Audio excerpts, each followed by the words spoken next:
یہاں پہ جب میں نے تعلیم کا آغاز کیا تو پھر میں نے سوچا کہ یہ میری بہت بڑی خوش قسمتی تھی اور بہت اچھا فیصلہ تھا.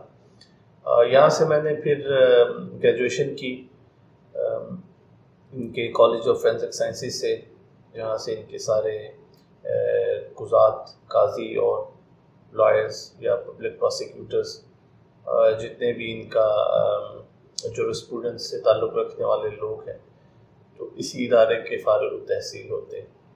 تو الحمدللہ پھر میں نے 5 سال تک یہاں پہ پڑھا عمان میں. پھر جو اپنا شوق تھا عربی والا وہ بھی پورا کیا. تو اللہ کا بہت بڑا احسان ہے کہ مجھے موقع ملا کہ میں عرب کی سرزمین پہ رہتے ہوئے اس زبان کو سیکھوں اور ساتھ میں جو ہے اپنی تعلیم بھی مکمل کی. تو کب آپ تشریف لائے تھے عمان میں؟ میں 2008 اچھا. ستمبر کے مہینے میں عمان میں آیا تھا ایک طالب علم کی حیثیت. تو آپ کی ایج کیا تھی اس وقت؟ اس وقت شاید میں 20 سال کا تھا. 20 سال کا. جب آپ 20 سال سے اکیلے کوئی فیملی میں تھا ادھر کوئی؟ نہیں، میری فیملی میں سے عمان میں کوئی نہیں تھا. کوئی نہیں تھا. مطلب آپ نے خود اپنی محنت سے یہ مقام حاصل کیا آپ نے؟ یہ میں سمجھتا ہوں کہ محنت کے ساتھ اللہ کا فضل بھی شامل تھا. اور جو جہاں پہ میں رہتا تھا جس ملک میں، ان لوگوں کی محبت بھی تھی. تو آپ لوگوں کی دعاؤں کی وجہ سے الحمدللہ بہت کچھ اچیو کیا عمان میں. مطلب آپ کی پہلی جاب بھی عمان میں ہی ہوگی پھر تو؟ جی، جب میں یہاں سے فارغ ہوا تو ان کی جو منسٹری ہے، چونکہ ہمارا کالج جو ہے وہ عمان کی ministry of endowments and religious affairs, جو جسٹس افیئرس بھی تھی، اس کے انڈر آتا تھا. تو اس لیے جب میں یہاں سے گریجویشن کی تو ارادہ کیا کہ ہائر ایجوکیشن کے لیے میں کسی اور ملک کا رخ کروں گا. تو پھر مجھے آفر ہوئی جاب کے لیے. پھر میں منسٹری کے ساتھ منسلک ہو گیا. پھر الحمدللہ بھی تقریباً پچھلے 5 سال سے میں عمان کی گورنمنٹ کے ساتھ ان کی سول سروس میں کام کر رہا ہوں. ماشاء اللہ. تو آپ کے آنے کے بعد آپ کیا محسوس کرتے ہیں کہ جب یہ آپ، کیونکہ بہت سارے لوگ یہ سوچتے ہیں، شاید ان میں میں بھی ہوں یا دوسرے لوگ بھی ہیں، کہ عمان میں منسٹریز میں جاب حاصل کرنا بہت مشکل کام ہے. جی، کیا یہ سچ ہے؟ جی، اصل میں آپ نے عمانائزیشن کا جو ابھی حالیہ دنوں میں قانون پاس ہوا تھا اس حوالے سے بھی دیکھا ہوگا. لیکن ایسی بات بھی نہیں ہے. ان کے سرکاری محکموں میں بہت سے پاکستانی اپنی خدمات سر انجام دے رہے ہیں. اس کی ایک مثال میں آپ کے سامنے. اس کے علاوہ ہمارے لوگ ہیلتھ منسٹری میں بھی ہیں، فائنانس منسٹری میں بھی ہیں، ڈیفنس منسٹری میں بھی ہیں، اور بھی مختلف محکموں میں خدمات سر انجام دے رہے ہیں. اگرچہ کمی ضرور ہوئی ہے کیونکہ ان کی اپنی ایک ینگ جنریشن بھی آ رہی ہے، ان کو بھی وہ موقع دینا چاہتے ہیں. اور جو ہماری پاکستانی ہیں ان کے بھی جو تھوڑے رجحانات ہیں وہ تبدیل ہو گئے. ان کی جو ٹیکنالوجی کی وزارت ہے اس میں بھی پاکستانی کام کرتے ہیں، انفارمیشن منسٹری میں بھی کام کرتے ہیں، جن کو میں پرسنلی سب کو جانتا ہوں. تو ایک بہت لمبی چوڑی فہرست ہے ان کے سرکاری محکموں میں کام جو پاکستانی کر رہے ہیں. مطلب پاکستانیوں کے لیے جاب ہے. اگر آپ ان کے معیار پر پورا اترتے ہیں تو ڈیفینیٹلی یو کین ورک. تو ابھی میں آتا ہوں کہ آپ کے بارے میں جو میں نے سنا ہے اور جس سے میں بہت انسپائر ہوا ہوں وہ 2 چیزیں ہیں. جو پہلی چیز ہے کہ جس سے بھی میں نے سنا ہے بشمول امبیسڈر اور دوسری کمیونٹی کے معززین سے، سوشل کلب سے بھی، اسکول سے بھی، تو آپ کا جب بھی نام لے جاتا ہے نا تو تھوڑا ادب زیادہ ہو جاتا ہے جبکہ آپ کی عمر کم ہے. آپ نے بہت اچھا سوال پوچھا بلال مبشر صاحب. یہ ان کی بڑا پن ہے کہ وہ مجھ جیسی ناچیز کو وہ عزت احترام کی نظر سے دیکھتے ہیں. میں اصل میں جب یہاں پہ پڑھتا تھا، چونکہ مجھے عمانیوں میں پڑھنے کا موقع ملا، اکثریت جو تھی وہ 95% وہ سب عمانی تھے اور پورے مختلف علاقوں سے تعلق رکھنے والے لوگ تھے. اس وقت میں یہ محسوس کرتا تھا کہ ان لوگوں کی جو پرسیپشن ہے پاکستان کے حوالے سے وہ کوئی اتنا زیادہ اچھا نہیں تھا. ان دنوں دہشت گردی بھی عروج پہ تھی، ہماری سیکیورٹی کے معاملات بھی اتنے اچھے نہیں تھے. تو مجھے یاد پڑتا ہے کہ ہم جب بھی ڈنر کے لیے میس میں بیٹھتے تھے تو الجزیرہ چینل چلتا تھا تو پاکستان کے حوالے سے جو دھماکے ہوتے تھے، بہت سارے معاملات خراب تھے، تو وہ بہت ساری چیزیں وہ دیکھتے تھے جس سے مجھے بہت افسوس ہوتا تھا. ہمارے ملک کا جو امیج ہے اس کو ایک منفی طریقے سے دکھایا جاتا تھا، اور حالات بھی حقیقت میں بھی ایسے ہی تھے، لیکن اس طریقے کے اس نہج پہ نہیں تھے جس طریقے سے دکھائے جاتے تھے. پھر جب عمانی تھے، میں ان کو کسی سے کہتا تھا کہ آپ پاکستان آئیں تو وہ ایک خوف کا شکار رہتے تھے. پھر میں نے اسی دوران یہ عہد کیا، یہ عزم کیا کہ میں جو پاکستان کا ایک مثبت چہرہ ہے، جو ہمارا ملک ہے، میں نے ان کو کہتا تھا کہ ہم بھی ادھر رہتے ہیں، ایسی کوئی بات نہیں ہے، ہر جگہ یہ معاملات نہیں ہیں. جو عمان کے بہت مؤثر لوگ تھے میں نے ان کو ٹارگٹ کیا، ان کو پاکستان لے کر گئے. اس کا الحمدللہ کچھ سالوں میں بہت زیادہ فائدہ ہوا. وہ لوگ پھر خود ہی اپنی فیملیز کو لے کے جانا شروع ہو گئے ماشاءاللہ. تو اس طریقے سے پھر کافی جو ہے وہ تبدیلیاں آئیں لوگوں کا، کیونکہ عمان چھوٹا ملک ہے، ان کی آبادی بھی اتنی زیادہ نہیں ہے، تو ایک چھوٹی سی بات جو ہوتی ہے وہ بہت جلدی سے ان کی پورے معاشرے میں پھیل جاتی ہے. تو ان 4-5 سالوں میں بہت سے لوگ، 20 لوگ پاکستان گئے، اپنے ذاتی خرچ پہ وہ جاتے رہے، ہم ان کو وہاں پہ ہوسٹ کرتے تھے. پھر وہ اپنی فیملیز کے ساتھ گئے تو ان کا جو پاکستان کا منفی چہرہ دنیا کو دکھایا جاتا تھا تو اس کا اثر زائل ہونے لگا. لوگ خود اپنی خوشی سے پاکستان جاتے ہیں، اور آج بھی وہ لوگ میرے سے رابطہ کیے بغیر جو ہے وہ اب ان کو اتنا شوق ہے، وہ خود بھی پاکستان کے نارتھرن ایریاز میں جاتے ہیں. نارتھرن ایریا میں زیادہ وہ پریفر کرتے ہیں؟ مختلف، وہ لاہور بھی ان کو اچھا لگتا ہے، وہ اسلام آباد میں بھی اپنا وقت گزارتے ہیں. نارتھرن ایریاز میں یہ کہ تھوڑا ان کو قدرتی مناظر دیکھنے کو ملتے ہیں، پرسکون علاقے ہیں، تو اس لیے وہ ادھر جانے کو زیادہ ترجیح دیتے ہیں.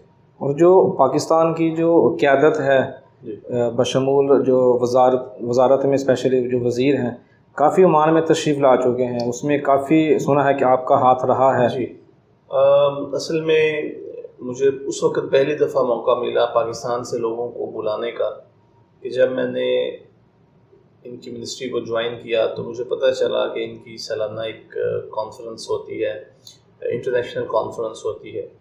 تو پھر میں نے اپنے وزیر صاحب سے ریکویسٹ کی کہ یہاں سے ساری دنیا کے لوگ بلائے جاتے ہیں، لگ بھگ کوئی 150-200 مہمان ہوتے ہیں، اور کیوں نہیں آپ جو ہے وہ پاکستان سے لوگوں کو بلاتے. انہوں نے پھر مجھ سے کہا کہ آپ ہمیں بتائیں کن کو بلانا چاہتے ہیں تو ہم جتنے لوگ بھی کہیں گے ہم بلائیں گے. تو پھر وہ مجھے موقع ملا کہ پاکستان کے جو ہمارے حکومتی اہلکار ہیں، جن میں وزراء بھی تھے، پارلیمنٹری سیکرٹریز بھی تھے، ہمارے انٹلیکچوئلز بھی تھے ڈفرینٹ یونیورسٹیز کے، ان میں بیرسٹر ولید اقبال جو بھی سینیٹر ہیں، علامہ اقبال کے پوتے، وہ بھی تھے، اور ہمارے بڑے صحافت کے بڑے نام بھی تھے، جن میں سلیم صافی تھے، مجیب الرحمان شامی تھے، اور خوشنود علی خان، اور بھی بہت سے لوگ تھے. تو ہر سال جو ہے وہ ہمیں موقع ملتا تھا، ہم ان سب لوگوں کو بلاتے تھے. جب وہ یہاں پہ آتے تھے تو وہ پاکستان کے حوالے سے بڑی مثبت ایک تبدیلی دیکھنے کو ملتی تھی. وہ گفتگو کرتے تھے عمانی لوگوں سے، تو اس کا بہت زیادہ فائدہ ہوا. تقریباً یہ سلسلہ 4-5 سال تک چلتا رہا. اس دوران کئی وزراء بھی آئے، بڑے بڑے صحافی بھی آئے، پاکستان کے جو اہم ترین ادارے ہیں، جو یونیورسٹیز ہیں، ان کے جو انٹلیکچوئلس تھے، پروفیسرز تھے، ان کو بھی عمان میں جو ہے وہ شریک ہونے کا موقع ملا. دوسری طرف عمان سے بھی پھر اعلیٰ قیادت کو ہم پاکستان لے کر گئے. ان میں سب سے جو اہم دورہ تھا وہ ان کے مفتی اعظم کا تھا. ان سے میں نے گزارش کی کہ آپ کا پاکستان سے بہت لگاؤ ہے، عمان اور پاکستان کے تعلقات بھی بہت اچھے ہیں، اور آپ اپنے لیکچرز میں علامہ اقبال کو بھی اکثر ذکر کرتے ہیں. عمانی سوسائٹی میں علامہ اقبال کو متعارف کروانے والے ان کے گرینڈ مفتی شیخ احمد خلیلی ہیں. وہ ان کا مولانا مودودی سے بھی کافی لگاؤ تھا. تو پھر وہ جاتے رہتے تھے، لیکن وہ کئی سال گزر گئے تھے، وہ پچھلے 15-20 سالوں میں پاکستان شاید نہیں گئے تھے. پھر میں نے ان سے گزارش کی کہ آپ ضرور جائیں، کیونکہ ان کے لیے سلطان صاحب خصوصی طور پہ اجازت دیتے ہیں اور خصوصی طیارہ بھی ان کو دیتے ہیں، جدھر بھی سفر کرتے ہیں. پھر وہ پاکستان گئے، ان کے اچھے اداروں میں ان کی وزٹس ہوئے، ہماری سوسائٹی سے ملاقات ہوئی، وہاں کا میڈیا سے ان کی گفتگو ہوئی، صدر پاکستان سے ان کی ملاقات ہوئی، تو وہ ایک بہت مثبت ایک موڑ تھا دونوں ملکوں کے تعلقات میں۔ اس کے بعد پھر الحمدللہ ہم نے پاکستان سے سابقہ وزیر داخلہ کو بلایا، وہ پرائیویٹ دورے پہ آئے، ان کو عمان نے ہوسٹ کیا، گورنمنٹ پاکستان کا کوئی خرچہ اس میں نہیں ہوا۔ وہ اس وقت پلاننگ اینڈ اس کے مینجمنٹ کے بھی وزیر تھے، ڈیولپمنٹ کے، احسن اقبال صاحب، ان کے آنے سے بھی کافی فائدہ ہوا۔ پاکستان اور عمان کی تاریخ میں پہلی مرتبہ دونوں ملکوں کے وزراء داخلہ کی ملاقات ہوئی، پاکستانی قیدیوں کے جو مسائل تھے اس کے حوالے سے بھی انہوں نے گفتگو کی، پوری فائل دی، اور اس میں سفارت خانہ پاکستان کا بھی بہت زیادہ کردار تھا عمانی وزیر داخلہ کے ساتھ ان کی ملاقات طے کرنے میں۔ اسی طریقے سے پھر ہم پاکستان کے جو بڑے صحافی تھے، ان میں جاوید چودھری کا نام بھی سر فہرست آتا ہے، ان کو عمان لے کر آئے تاکہ وہ، کیونکہ وہ ایک مؤثر کردار ادا کرتے ہیں پاکستان کی صحافت میں، ان کے جو کالمز ہیں، آرٹیکلز جو اب لکھتے ہیں، ٹی وی میں گفتگو کرتے ہیں، لوگ ان کو سنتے ہیں۔ بلانے کا مقصد کوئی اپنے تعلقات یا خود نمائی نہیں تھا، بلکہ ایسے لوگوں کو بلانے کا مقصد یہ تھا کہ عمان جو ہے اس کو ہمیشہ نظر انداز کیا جاتا ہے، پاکستان کی سیاست میں بھی لوگ بھی اتنے زیادہ نہیں جانتے۔ جب وزیر داخلہ یہاں پر آئے تو انہوں نے یہ کہا کہ مجھے احساس ہے کہ میں بہت دیر سے عمان میں آیا ہوں، مجھے بہت پہلے آنا چاہیے تھا۔ جو بھی یہاں پہ آتا ہے، عمان کا دورہ کرتا ہے، اس چیز کا اقرار کرتا ہے مجھے بہت پہلے آنا چاہیے تھا۔ ہمارے 3.25 لاکھ پاکستانی ہیں، ان کی اس کے حوالے سے انہوں نے ذکر کیا۔ تو یہ جو ایکسچینج وزٹ ہوتے ہیں، عمان سے پاکستان جائے یا وہاں سے ادھر آئے، اس کا مقصد صرف یہ ہوتا ہے کہ جو تعلقات ہیں وہ صرف حکومتی سطح تک محدود نہ رہیں، جو سول سوسائٹی ہے، ان کا میڈیا ہے، جو عام پبلک ہے، پرسیپشن وہاں سے بنتا ہے۔ جب تک وہ لوگ ایک دوسرے سے نہیں ملے جلیں گے، کیونکہ عمان میں صرف ایک پاکستان کو جو ہے، کیونکہ زیادہ تر تعداد جو ہے وہ ہماری یہاں پہ لیبر طبقہ ہے، تو ہمارے ملک کو صرف اس نظر سے دیکھا جاتا ہے۔ لیکن جب لوگ یہاں سے جاتے ہیں، ہمارے ادارے دیکھتے ہیں، جیسے ان کے اسسٹنٹ گرینڈ مفتی ڈاکٹر کہلان، انہوں نے آکسفورڈ سے PhD کی ہے، ابھی وہ عمان کے نائب مفتی اعظم ہیں، وہ پاکستان گئے 1 ہفتے کے دورے پہ۔ ان کا ہم نے لاہور سے دورہ شروع کیا، فیصل آباد سے، اور پھر اسلام آباد پہ اختتام پذیر ہوا۔ پاکستان کے جو مؤثر ترین اور اہم ترین ادارے تھے، جس میں نیوی وار کالج لاہور تھا، زرعی یونیورسٹی فیصل آباد تھی جو ایشیا کی بہت بڑی یونیورسٹی ہے، اسی طریقے سے اسلام آباد میں نیشنل ڈیفنس یونیورسٹی تھی، انٹرنیشنل اسلامک یونیورسٹی تھی، سپریم کورٹ بار تھا، بحریہ یونیورسٹی، نسٹ میں بہت سارے ایسے ادارے تھے جن کو دیکھ کر وہ بہت حیران ہوئے کہ پاکستان میں ایسے شہر بھی ہیں، اسلام آباد جیسے، جو پرسکون ہے، اور اتنے اہم ترین اور جدید ترقی یافتہ پاکستان میں ادارے بھی ہیں۔ تو ان کے جانے سے یہ فائدہ ہوا کہ پاکستان کی جامعات کے ساتھ، یونیورسٹیز کے ساتھ، ان کی یونیورسٹیوں کے تعلقات میں کافی مدد ملی۔ تو یہ الحمدللہ ہم اس طریقے سے اپنا کر رہے ہیں۔ پاکستان فیسٹیول پچھلے دنوں میں آپ نے دیکھا، اس میں بھی کافی لوگ آئے تھے۔ تو جیسا میں نے آپ کو بتایا کہ مقصد صرف یہی ہے کہ اعلیٰ سطح سے لے کر عام نیچے سطح تک دونوں ملکوں کے تعلقات مضبوط ہوں۔ 3.25 لاکھ ہمارے پاکستانی ہیں، ہم یہاں پہ رہتے ہیں، ہمارا یہ فرض بنتا ہے، صرف میرا نہیں، اس میں آپ کا بھی کردار ہے کہ ہر بندہ جو ہے وہ اپنی انفرادی حیثیت میں جو بھی اپنے ملک کے لیے کر سکتا ہے، اس کو اپنا کردار ادا کرنا چاہیے، خواہ وہ کسی بھی مکتبہ فکر سے تعلق رکھتا ہے، اس کی کوئی بھی ڈومین ہے، تو اس میں کسی کو مخصوص نہیں کرنا چاہیے، کیونکہ اگر ہر بندہ اپنے حصے کا کردار ادا کرے گا تو یقیناً ایک دن وہ بہت بڑی ایک مؤثر چیز آپ کے سامنے بن کے سامنے آتی ہے۔ بالکل۔ تو جی ماشاءاللہ آپ نے بڑی تفصیل کے ساتھ بتایا، اور بڑی خوشی محسوس ہو رہی ہے کہ آپ نے پاکستان کے وہ سارے ادارے ان کو عمان کے جو اعلیٰ سطح کے لوگوں کو دکھا دیے ہیں جو کہ دکھانے چاہیے تھے۔ اور انشاءاللہ آپ یہ کوشش جاری رکھیں گے. تو ایک سوال جو میں پرسنل پوچھنا چاہتا تھا لیکن ابھی میں آپ سے سب کے سامنے پوچھنا چاہ رہا ہوں کہ پچھلے دنوں شاہ محمود قریشی صاحب آئے تھے. وہ ان کا دورہ بھی بہت اہم تھا اور بہت سارے فوائد ملے. بعد میں ہمیں کمیونٹی سے خطاب بھی کیا. تو ہر پاکستانی کی یہ خواہش ہے کہ کیا عمران خان صاحب بھی عمان میں تشریف لا سکتے ہیں؟ دیکھیں جو شاہ محمود قریشی صاحب کا دورہ تھا وہ بہت ہی فائدہ مند ثابت ہوا. تو میں سمجھتا ہوں کہ یہ جو ہے سوال سفارت خانہ سے پوچھا جائے تو بہتر ہے. ہماری خواہش ہے کہ وزیر اعظم پاکستان یہاں پر تشریف لائیں کیونکہ عالمی سطح پر ان کو ایک نئے لیڈر کی شکل میں دیکھا جا رہا ہے اور کافی جو ہے سفارتی محاذ پر انہوں نے کامیابی بھی حاصل کی ہے. خاص طور پہ عربوں میں جو نئی نسل ہے ان کو بڑے اچھے طریقے سے دیکھتی ہے اور اللہ کرے کہ وہ آئیں اور ان کو آنا بھی چاہیے. اگر وہ آئیں گے تو ہمارے دونوں ملکوں کے تعلقات میں مزید بہتری ہوگی اور عمان میں ان کو بڑی عزت اور احترام کی نگاہ سے بھی دیکھا جا رہا ہے.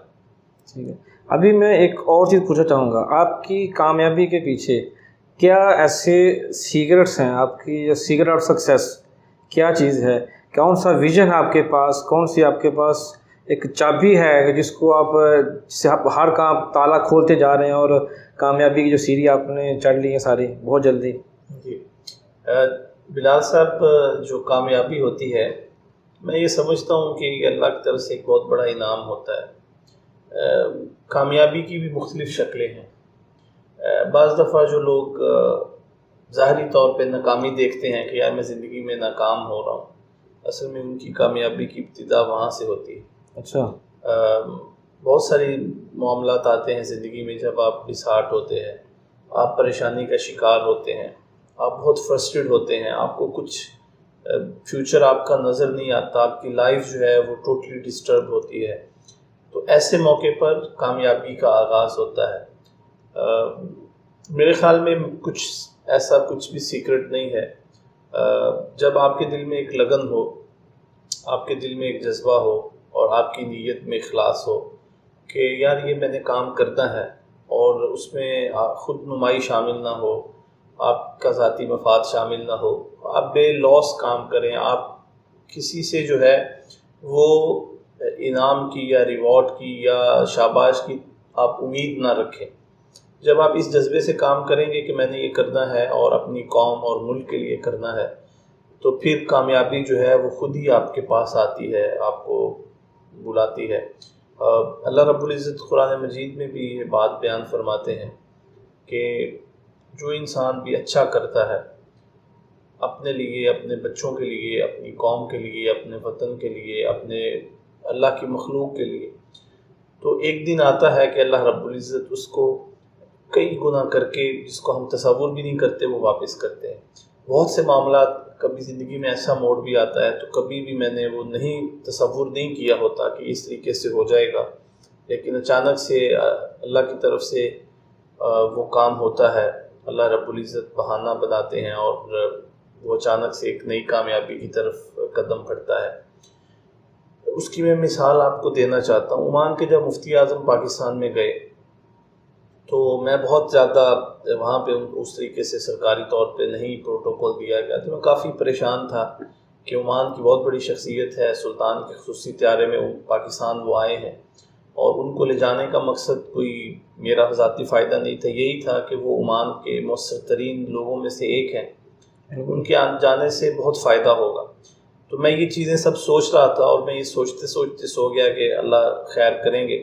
صبح ان کی واپسی تھی تو پریزیڈنٹ آفس سے کال آئی کہ صبح 1 بجے جو ہے دوپہر کو صدر پاکستان مفتی اعظم سے ملاقات کریں. تو مجھے اس وقت یہ احساس ہوا کہ اس طریقے سے جو ہے جب آپ مخلص ہوں، میں اس میں یہ نہیں کہتا کہ میں اپنی کوئی تعریف کر رہا ہوں کہ میں مخلص ہوں، نیت تو اللہ رب العزت جانتے ہیں. 2 ایسی چیزیں ہیں کہ جو کوئی بھی انسان آپ کے بارے میں نہیں جان سکتا، ایک آپ کی نیت کو اور ایک آپ کا جو دل کا حال ہے، یہ آپ جانتے ہیں یا اللہ رب العزت کی ذات جانتے. تو ان سے ملاقات ہوئی تو مجھے بہت خوشی ہوئی کہ اس طریقے سے اللہ آپ کے جو ہے وہ کام بناتے ہیں. تو جب آپ محنت اور لگن سے کام کرتے ہیں، آپ جو ہے وہ بے لوس ہوتے ہیں، تو خود جو ہے وہ کامیابی آپ کی طرف آتی ہے، آپ کو اللہ عزت بھی دیتے ہیں، لوگ بھی آپ کی رسپیکٹ کرتے ہیں۔ جب انسان کے نیت میں فتور آتا ہے یا خود نمائی شامل ہو جائے یا وہ حسد کا شکار ہو جائے یا کوئی بھی ایسی باطنی بیماری جس کو ہم روحانی بیماری کہتے ہیں، کہ اگر تکبر یا غرور اس طرح کی چیزیں شامل ہوتی ہیں، تو وہ پھر اگر ظاہری طور پر وہ انسان آپ کو عزت اور کامیابی کی بلند ترین چوٹیوں پر بھی نظر آئے، ظاہری طور پر آپ کو وہ کامیاب ترین نظر آئے، تو دراصل اس وقت انسان کی بربادی کا آغاز ہوتا ہے۔ تو یہ وہ چیزیں ہیں کہ اگر ہم ان چیزوں کی اصلاح کریں تو اللہ تعالیٰ اس میں برکت بھی ڈالتے ہیں۔ آپ کے پاس اگر کوئی بھی وسائل نہ ہو، میں آپ کو مثال دے رہا ہوں، آپ نے ابھی اتنی محنت سے یہ ابھی جو انٹرویو کر رہے ہیں، میں آپ کو دیکھ رہا تھا 1 گھنٹے سے آپ یہ ساری چیزیں سیٹ کر رہے ہیں، اور آپ ایک اکیلے آدمی ہیں، لیکن آپ کا مقصد جو ہے وہ میرے خیال سے بہت اچھا ہے کہ کمیونٹی ایک دوسرے سے جوڑا جائے، جو لوگ یہاں پہ کام کرتے ہیں ان کی چیزوں کو سامنے لایا جائے۔ تو یقیناً آپ کو بے شک یہ مشکل کام ہے، لیکن یہ کرنے کے بعد آپ کو ایک سکون محسوس ہوگا، اور جب سکون محسوس ہوتا ہے تو انسان کو پتہ چلتا ہے کہ یہ کام میں نے اپنی ذات کے لیے نہیں کیا، اور پھر وہی چیزیں جو ہیں وہ آپ کو آہستہ آہستہ کامیابی کی طرف لے کے جاتی ہیں۔ بہت شکریہ جی، آپ نے بڑی تفصیل کے ساتھ ہمیں آگاہ کیا۔ تو چونکہ آپ ماشاءاللہ ینگ ہیں، تو میں آپ سے یہ پوچھنا چاہوں گا کہ آپ آئندہ آنے والے وقت میں کیا نئی خواہشات رکھتے ہیں، یا کیا آپ کے نئے مقاصد ہیں جن کے اوپر آپ عمل کرنے کی خواہش رکھتے ہیں؟ جی دیکھیں، انسان کی جو ہے وہ خواہشات بہت زیادہ ہوتی ہیں، اس کے ارادے بھی بہت زیادہ، وہ ارادے بھی بناتا ہے، لیکن ہمیں یہ یاد رکھنا چاہیے کہ ایک ارادہ اللہ تعالیٰ کا بھی ہوتا ہے، لیکن انسان کو اپنے اچھے کی بہتری کے لیے کوشش کرنی چاہیے۔ میرے بہت سی خواہشات ہیں، اور میں سمجھتا ہوں کہ اگر ان میں خلوص ہوگا تو اللہ تعالیٰ انشاءاللہ ان کو پورا کرنے میں ضرور مدد کریں گے۔ سب سے پہلے میری خواہش یہ ہے کہ میں دیار غیر میں رہتے ہوئے سلطنت عمان کی اس بابرکت سرزمین پر اپنے وطن عزیز کے لیے کچھ ہم ایسا کریں کہ کم از کم ہم حق تو ادا نہیں کر سکتے، لیکن ایک چھوٹی سی کاوش تو کر سکتے ہیں کہ جس سے ہمارے ملک کو، ہماری قوم کو فائدہ پہنچے، اور پاکستان اور عمان کے تعلقات کو بھی فائدہ ہو۔ میں چونکہ ابھی حالات اس قدر نازک ہیں پاکستان کے حوالے سے جو عرب میڈیا ہے خصوصی طور پر، اس کے حوالے سے بھی میری بڑی خواہش ہے کہ اپنا کچھ حصہ ڈالو، کیونکہ میں وقتاً فوقتاً عمان کا جو سرکاری اخبار ہے جریدہ عمان، اس میں دوسرے اخبارات میں اپنا کالمز یا آرٹیکلز کی صورت میں اپنا پاکستان کی طرف سے ایک حصہ ڈالتا ہوں۔ اسی طریقے سے جو پاکستانی ادارے ہیں، جس میں ہمارا سوشل کلب ہے، پاکستان اسکول ہے، میں چاہتا ہوں کہ ان کے ہاتھ مضبوط کیے جائیں، ان میں ایسی اصلاحات کی جائیں عمان گورنمنٹ کے ساتھ مل کے، جو ہماری کمیونٹی اور ان کے بچوں کے حوالے سے بہت مفید ثابت ہوں۔ سوشل کلب جو ہے وہ عمان گورنمنٹ کی طرف سے مہیا کیا گیا پاکستانی کمیونٹی کا کوئی بہت بڑا تحفہ ہے۔ اس قانونی دائرے میں رہتے ہوئے ہم اپنے ملک کے لیے بھی، عمان کے لیے بھی اور کمیونٹی کے لیے بھی بے شمار خدمات سر انجام دے سکتے ہیں، جو بدقسمتی سے اس کا جو مقصد ہے سوشل کلب کا، اس کو میں یہ نہیں، کسی کو میں الزام نہیں دیتا، لیکن اس کو اس طریقے سے پورا نہیں کیا گیا جس طریقے سے پورا کرنے کا حق تھا۔ اس میں بہت سی کمیاں باقی ہیں، تو اللہ نے اگر موقع دیا تو انشاءاللہ میری خواہش ہے کہ اپنی کمیونٹی کے لیے اور اپنے ملک کے لیے کچھ ایسا کام کریں جس سے ہماری تجارت کو، ہماری معیشت کو، ہمارے لوگوں کو اور دونوں ملکوں کو قریب لانے کے لیے اس میں اپنا بھرپور کردار ادا کروں. جی ماشاءاللہ، بہت شکریہ. انشاءاللہ جب کہتے ہیں نا نیت صاف ہو تو منزلیں پھر آسان ہوتی ہیں. تو ابھی میں آتا ہوں ایک آپ کی ایک ایسا شاہکار کی جانب جو کہ آپ کی ہی ذاتی کاوش ہے، اس میں بلا شبہ پاکستان ایمبیسی کا بھی بھرپور ساتھ ہے. تو یہ جو آپ کا ماہنامہ ہے، تو میں اس کے بارے میں تھوڑی سی تفصیل جاننا چاہوں گا، کیونکہ آپ پورا اسی کو ہی تحریر کر رہے ہیں. مدیر التحریر بھی آپ ہیں، چیف ایڈیٹر ماشاءاللہ آپ اس کو کرتے ہیں. لوکل اخبارات جیسے آپ نے بتایا اس میں بھی آپ کالم لکھ کے پاکستان کو ریپرزینٹ کر رہے ہیں. تو یہ اس کو لکھنے کا مقصد کیا ہے، اور یہ کب سے آپ لکھ رہے ہیں، اور کتنے ابھی تک کر چکے ہیں، اور کہاں کہاں یہ ڈسٹریبیوٹ ہوتا ہے؟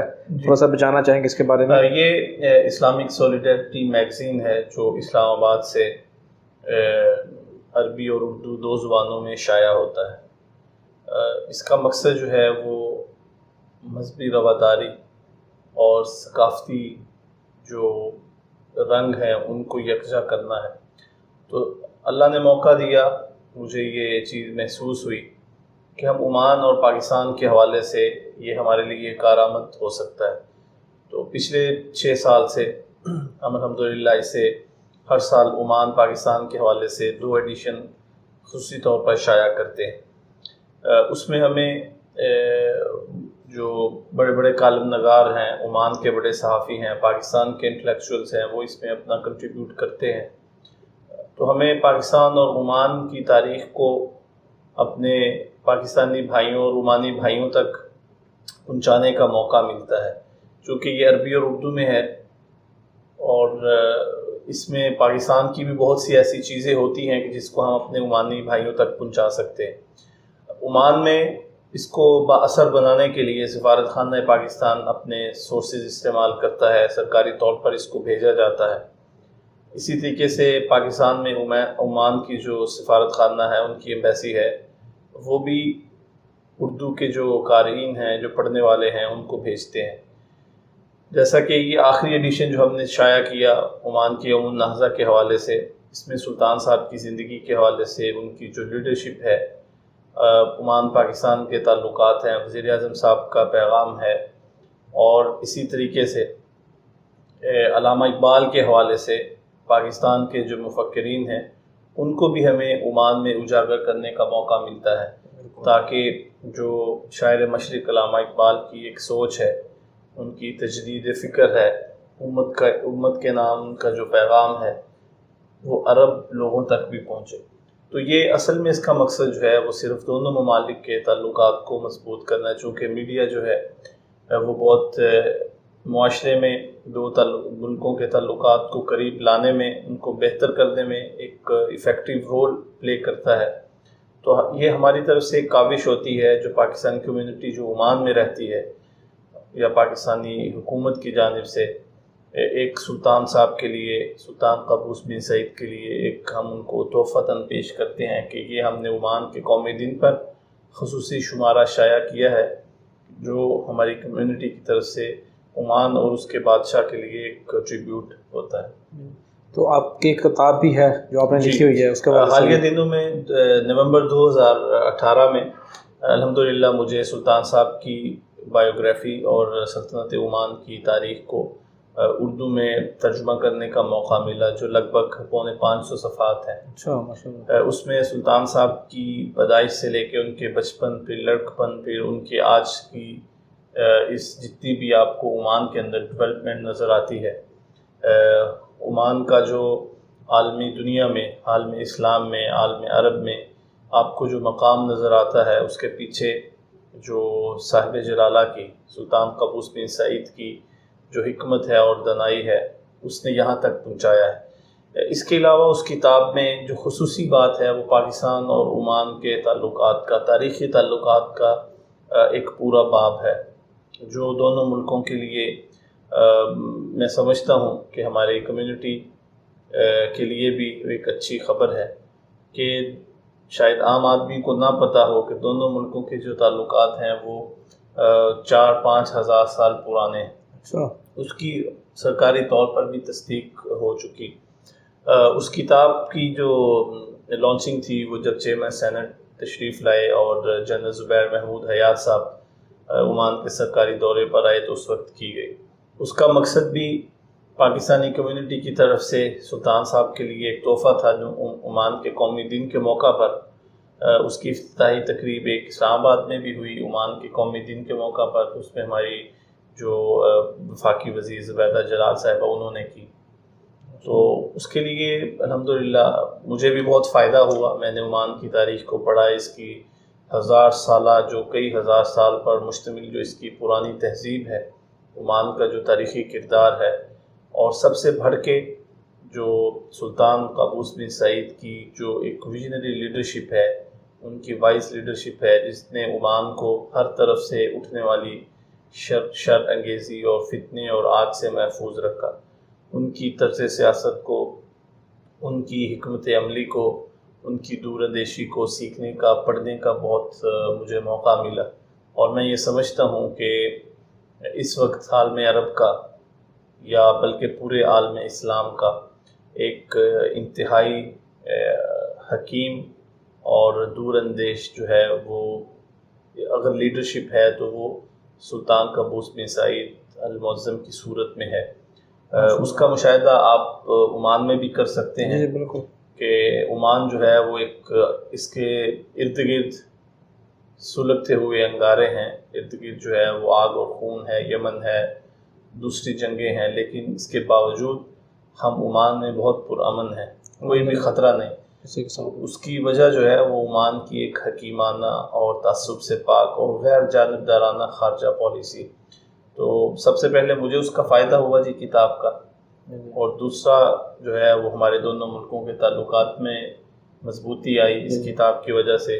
اور ہمارے لوگوں کو جو پاکستانی بھائی ہیں ان کو عمان کی تاریخ اور سلطان صاحب کی زندگی, ان کے طرز سیاست اور عمان کی پاکستان کے ساتھ تعلقات اور دیگر ممالک کے ساتھ تعلقات بھی پڑھنے کا موقع ملا. اس کے علاوہ 3 سال کے دوران, پچھلے 3 سالہ دور میں جو عمان اور پاکستان کے درمیان سرکاری دورے ہوئے, ان کو بھی ہم نے اس میگزین میں بند کیا ہے, تاکہ ہمارے پاس یہ جو ایک اہم ترین دورے تھے جس میں ہمارے سروسز چیف آئے, ایئر چیف, نیول چیف اور آرمی چیف اور chairman joint chief of staff, ہمارے وزیر خارجہ صاحب, چیئرمین سینٹ صاحب, یہ سب جو لوگ شخصیات یہاں پر تشریف لائیں, ان کے جو دوروں کے اثرات تھے اس کے حوالے سے بھی ہم نے اس میں اس کے جو اثرات تھے ان کو قلم بند کیا ہے. ماشاء اللہ,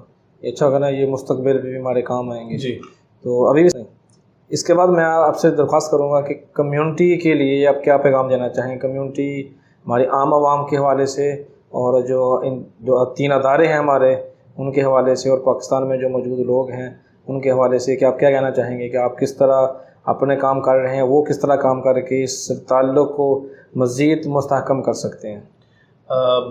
اگر میں یہ کہوں چھوٹا منہ اور بڑی بات کہ بالکل ٹھیک ہوگا, میں اپنے آپ کو اس قابل نہیں سمجھتا کہ کسی کو پیغام دوں, لیکن ایک ادنا پاکستانی ہونے کی حیثیت سے اور پچھلے جو 10 سال عمان میں گزارے ہیں, بہت سے لوگوں کو قریب سے دیکھنے کا بھی موقع ملا, بہت کچھ سیکھنے کا موقع بھی ملا. میں اپنے لوگوں سے یہی کہنا چاہتا ہوں کہ اس وقت پاکستان کو بیرونی خطرات سے زیادہ اندرونی خطرات بھی لاحق ہیں. اس کی سب سے بڑی وجہ ہمارے درمیان پیدا ہونے والی انتشار اور نا اتفاقی اور آپس کی لڑائی اور جھگڑے ہیں.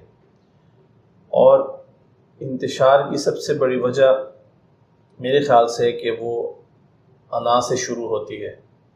ہمارے اندر جب انا آتی ہے تو بہت سی غلط فہمیوں کو وہ جنم دیتی ہے, اور جس کی وجہ سے ہمارا معاشرہ جو ہے اس میں عدم برداشت بڑھتا جا رہا ہے. ہمارے معاشرے سے, ہمارے لوگوں سے جو رواداری ہے, جو ایک تحمل مزاجی ہے, وہ ختم ہوتی جا رہی. ہم صرف اس بات پہ بھی ناراض ہو جاتے ہیں کہ اگر ایک بڑے صاحب آتے ہیں, ان کو پہلی لائن میں کرسی نہیں ملی, ان کو دوسری تیسری لائن میں چلے گئے, تو اس بات سے بھی اختلافات کا آغاز ہوتا ہے. ہمارا سفارت خانہ پاکستان جو پاکستان کا سمبل ہے عمان میں، اس کے علاوہ پاکستان اسکول ہے جو ہمارے مستقبل کے معماروں کا ایک مرکز ہے۔ اسی طریقے سے کمیونٹی کی خدمت کے لیے بنایا گیا پاکستان سوشل کلب ہے۔ اس وقت تک یہ ہم کامیابی حاصل نہیں کر سکتے، پاکستان کی عزت میں دیار غیر میں رہتے ہوئے اضافہ نہیں کر سکتے جب تک ہم ایک دوسرے کا بازو نہ بن سکیں، جب تک ہم ایک دوسرے کی مدد نہ کریں، ایک دوسرے کا ہاتھ نہ بٹائیں اور اپنی انا کو پیچھے نہ چھوڑ دیں، اپنے ذاتی مفاد کو قومی اور ملکی مفاد پر جو ہے وہ حاوی نہ ہونے دیں۔ تو میرے خیال سے یہ ایسی چیزیں ہیں، اگر ہم ان چیزوں سے اجتناب کریں اور ہم اپنے اندر ایمانداری اور دیانتداری اور تحمل مزاجی اور برداشت کو پیدا کر لیں تو میرے خیال سے ہم ایک بہت مہذب اور ترقی یافتہ قوم بہت جلد بن سکتے ہیں۔